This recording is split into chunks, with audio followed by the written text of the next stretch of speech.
Welcome back to my channel. Today I will show you guys how to fix taskbar flickering and disappearing issues in Windows 11 PC or laptop. You just need to follow me.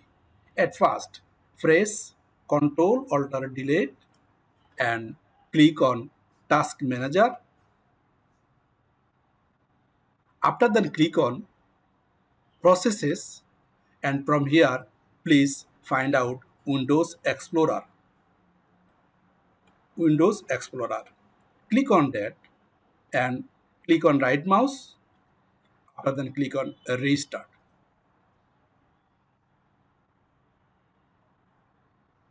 And check your problem will solve. If not, please click run new task.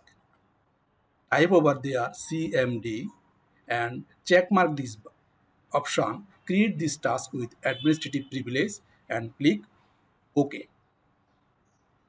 Here you copy and paste this code.